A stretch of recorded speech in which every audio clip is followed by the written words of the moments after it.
So thanks for that great introduction. My name's Dan Thomsen. So I'm going to talk a little bit about a specific way I think we can handle some of these issues. But I do want to talk about the big picture here. I mean, one of the reasons we have all these problems, one of the reasons that computer security is failing is because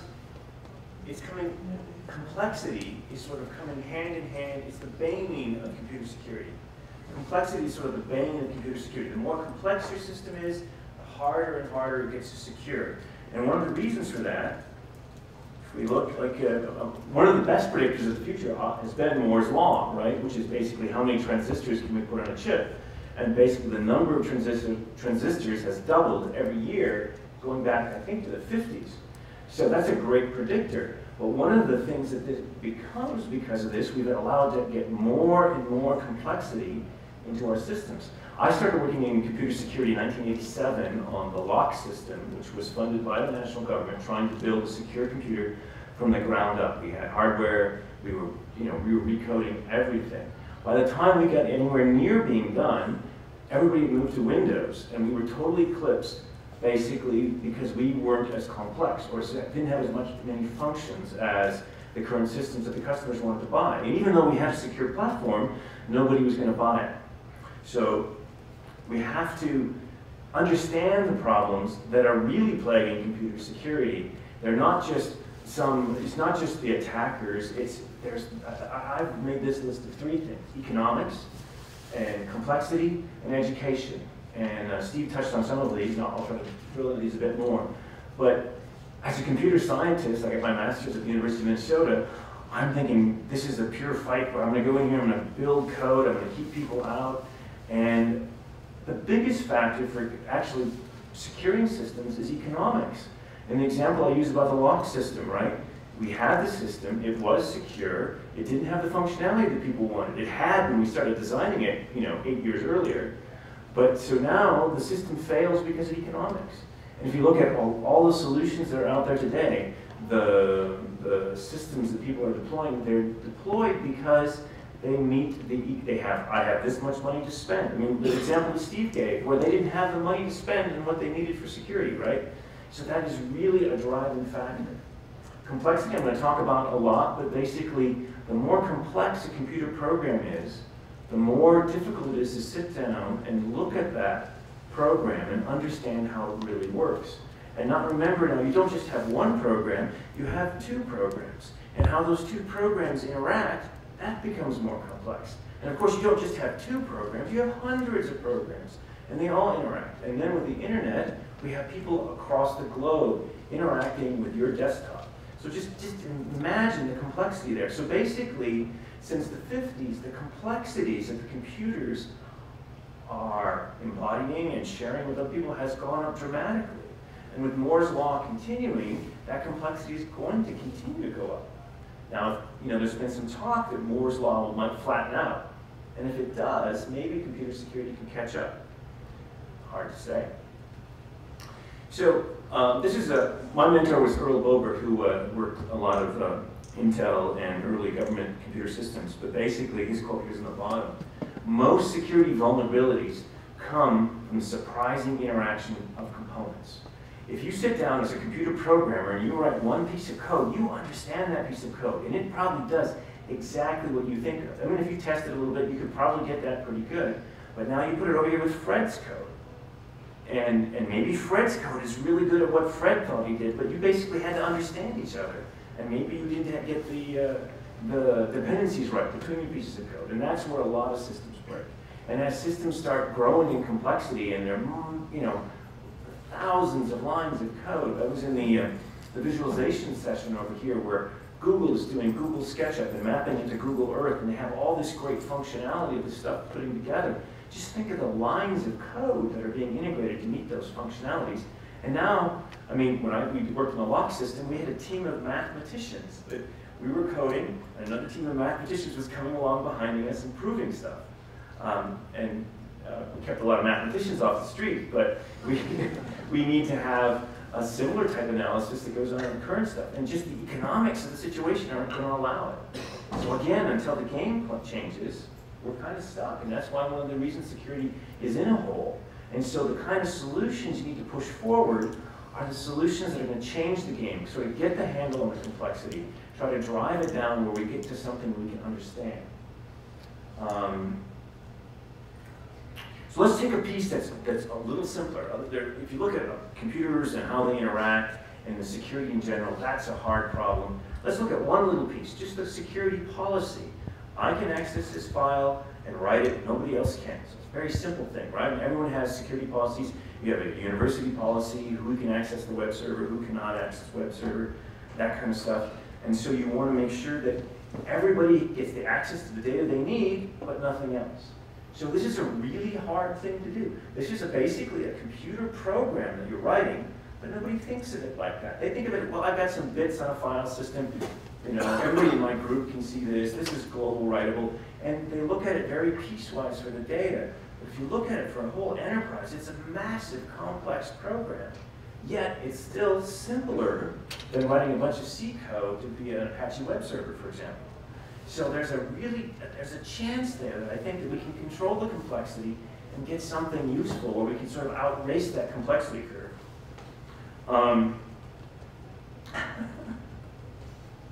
The problems of being a Mac user. There were some blue figures that disappeared on this. But I can wave my hands for it. But basically one of the things I want to do is if you look at building a security policy, how is it done now? Developers make a very small piece of code and say, here's the policy that we set up and ship with the system. And the local administrators have to do all the local customization of their system to make sure that it works for their site, right? I have this server, I have these users, that kind of stuff. Well, what if, local administrators they're on genuine printers, they're doing all kinds of other stuff to keep the enterprise running. They don't have time for detailed thought and analysis and design, and they're certainly not going to hire a bunch of mathematicians to get it right. So let's take the developer piece and let's make them do a lot more work, and then have the local administrator just customize it just what he needs to do for his local administration, right? So basically, if we make a bunch of generic patterns that we can share across enterprises, we can afford to hire it's just like open source software, right? People could analyze that and understand that, yes, this policy, the generic policy is good, and then you just have to do a little bit of analysis for your local setup. So basically, if you're going to do this sort of, and so where I'm going here is the evolving security policy, right? That would be one handle to get a way to sort of outrace complexity. If you make the system evolve the security policy to be itself, to be the most secure policy it can be. Now, what do you need to do that? First, you have to overcome the incorrect mentality that it's simple, right? I think we're getting a little feedback today that security policy, security in general is really hard, but the security policy is often, even in a lock program, and this is one of the reasons I know this, we worked really hard to build a secure computer, and we just assumed, well, then we'll get the policy right at the end. And of course, we had all these controls, we could really lock stuff down. That was another team of people to come along and build the correct security policy. So if you change your mentality of people, and they start realizing it's this really complex program, we can actually start making some headway here. You know, people don't have to take my solution, but if you start recognizing the problem, we're going to make better progress that way. So basically, we have to start creating tools to sort of span enterprise. This is Colorado State University. I went to the University of Minnesota. The colleges have very similar problems. You have students, you have teachers, you have faculty, you have grades, you have people coming in to teach courses from outside. There's a lot of the same problems and the same security problems, but each organization solves them their own way. There's no sharing of that complex engineering. So we need to come up with an environment where we can share that complex engineering efficiently between organizations. Now, if you're going to do that, of course, every site has site-specific data. You have your own site-specific users, you have your own departments, you have your own names of things, right? But that can be a small slice of data compared to the generic patterns. So we have to figure out what the right models are to make local information and then express it in sort of terms of the generic patterns. And then once this is all done, if you're going to have a policy that's changing itself, trying to make itself more secure, at any given time, a human can't understand a current security policy. Now, if you start it off in one place and let it go and let it evolve, how do you know where you wind up, right? So you want to create some guidelines, some guide rails to make sure it doesn't, give away too much access or it actually improves. But you also want to create a tool so a human can understand it. Now, it sounds like a hard problem, but the punchline here is that if you, instead of thinking of the security policy as, okay, this is a Windows system, I've got their ACLs, okay, this is a Linux system, I've got these permission bits, if you sort of take everything and twist it into thinking about resources. I have a job to do, I need certain resources to do that job. And then you look at it, that's what the curly braces are here for, as a set. Here's the set of things I need to do. And then you're really just manipulating sets. All the syntactic sugar, whether it's ACLs on a Windows system or bits on a file system, that can go away. And you can think and reason about sets. And then when you get to the local site stuff, okay, this is a Windows platform, we'll translate these global sets into what the access control list needs to be for this Windows platform. So that's sort of a change in thinking that might help push that down the road. And basically then you can start thinking and seeing the common patterns. I mean, if you had to go look at a bunch of Windows systems and understand the patterns, and then go to, and you couldn't see them until you try to change how you look at the data. And this is a table, and that comes across great. Where I started just sort of thinking about some of the patterns, right? If you look at a wiki, right, people are really familiar with a wiki, like Wikipedia. Anybody can go change the data, right? So it's over here on the far table up there, it's an uncontrolled right. But we know exactly who you are, and then opposed to a website where we don't know who you are, but you can just read the data, right? And these are common patterns of how to share data, and then you start looking at, and this is just at a high enterprise level. You can look at, if you're familiar with, you know, the Gang of Four sort of object patterns, you can look at that as sort of engineering, because again, the security policy is a computer program. You can look at that engineering and come up with really complicated patterns for sharing information.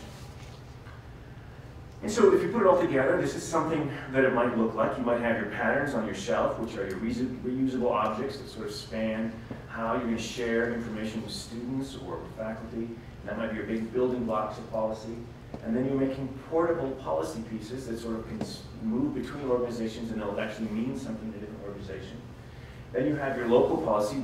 Who are the local faculty? Who are the local students? What are the department names? And you have a translator that puts that all into a site policy. And then you have tools that sort of can look at that and understand that, yes, this does what we think it needs to do. And then you translate it all out into the enforcement mechanisms, whether it's bits on a Unix system or what have you. So this is a way where you could create an evolving security system that we can sort of help raise that complexity a little bit towards the end. So the piece here that what you would do then is, if you start to look, you know, obviously you could look at the bits and say you have a bunch of Unix systems with their file permission bits, read, write, execute on a bunch of files. And you could look at changing those, trying to get those right. But of course, that's, if you look, that's millions of bits in a large enterprise like a university. If you have them in these bigger chunks, semantic chunks like, this is my private data, and you talk about manipulating that at a larger level, you can actually make some sort of sense semantically of what's going on, and you make evolutionary changes that make sense from a privacy point of view, because you can understand it better, as opposed to, this is a read bit on a file. Well, what does that file mean? What is the purpose of that file? But if I have it marked down as Dan's private information, that has a certain semantic meaning, and so you can sort of push that kind of stuff. Now, it's not like I have a solution for this, but I'm trying to push this out here as a way to sort of get a handle on this complexity. So, some points to take away here. Basically, security policy is not as complex as code, right? It's still really complex. It's much more complex than people think, but it's not like writing a C program. So there's a chance we could get self-evolving security policies much sooner than we get evolving code. And there's already a lot of work in evolving code. So we might have a fewer or less surprises here. But if you have to have the right building blocks to evolve that, it's just like if you look at evolution in biological systems, you have DNA, right? But that really translates into a bunch of proteins and how those proteins fit together. You've got to understand it at that level. Understanding at the DNA level, currently we don't know how to do that. We're just getting to the point where we understand how certain proteins interact. So it's a complex problem we have to address, and you have to sort of build the right semantic building blocks to do that. Basically, what you're really trying to do with this evolving system is to take away permissions that nobody are using. If, you know, basically in Steve's example, where you had these permissions from 12 years ago, the system should look and say automatically, right? A busy system administrator isn't going to find it. Should look and say, Steve doesn't need these anymore. I'm going to take them away. And if Steve needs them, he can knock on my door and we'll get him back to you quickly. So, and of course, then the thing is, the scary thing about any evolutionary system, right, is now what is, it's been running for a year, what does your security policy look like? If all your users are happy, that's a good start, but did you actually wind up getting more secure? And so you need to have tools that understand the security policy that's resulted. So here's my basic premise that if we can sort of get a handle on complexity, maybe because Moore's law flattens out and we stop, adding more transistors to the chip and we kind of start focusing on what we have as opposed to always new functionality, we might be able to start controlling security. But other than that, you can start creating other ways of handling complexity, which is an evolutionary system. So, and then you can do something like evolving security policy. So, thank you.